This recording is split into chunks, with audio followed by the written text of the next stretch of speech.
Ninapenda kuwakaribisha rasmi katika warsha hii ambayo inalenga kuwakutanisha, kuwajengea uelewa wa pamoja na kuwatambulisha kwenu miongozo mbalimbali iliyoandaliwa na mingine iliyohuishwa, lakini ambayo imeidhinishwa tayari na baraza kwa mwaka 2025. Kwa hiyo hilo ndo lengo letu kuu.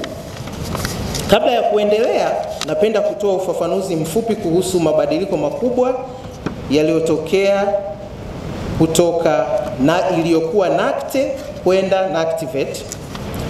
Mabadiliko ambayo yamekuwa na mchango mkubwa katika kuimarisha mfumo wa elimu ya ufundi na mafunzo ya ufundi stadi nchini.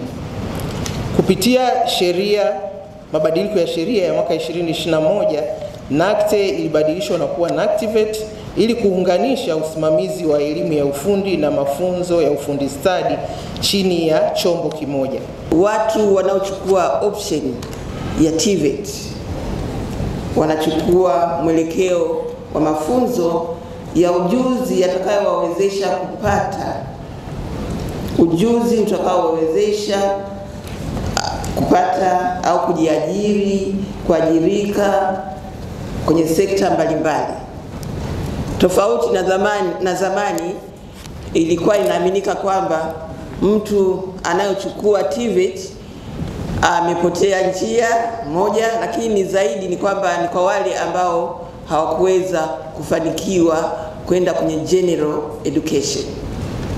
Kwa hiyo sisi tuna kazi kubwa katika utendaji wetu kazi kuwaaminisha Watanzania, kuwaaminisha hasa vijana kwamba unapochukua option ya TVET unachukua option itakayokuwezesha wewe usianze kutembea barabarani unamaliza viatu, unamaliza nini, lakini na kuwezesha mara unapohitimu unakuwa katika uwezo wa kuajirika au kujiajiri au kuchangia kwenye uchumi kama nguvu kazi katika sekta mbalimbali, na hasa katika dhamira nzima sisi Tanzania sasa hivi tunasema tunataka kujenga nchi ya uchumi.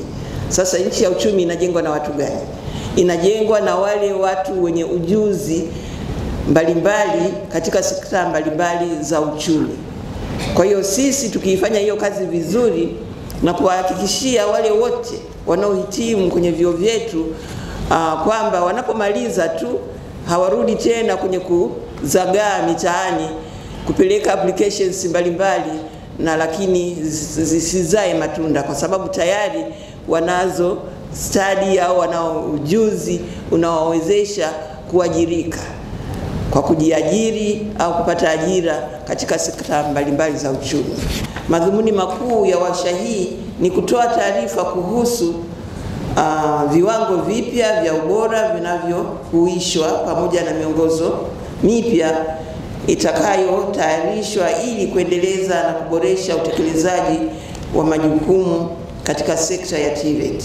Washiriki, mabibi na mabwana, napenda kutoa wito pia kwa taasisi zote, viongozi na watendaji mliopo hapa leo kuhakikisha kwamba mnazisoma, mnazielewa na mnazitekeleza kikamilifu nyaraka na miongozo iliyowasilishwa. Na ubora katika TVET hauji kwa bahati. Ubora katika TVET hauji kwa bahati.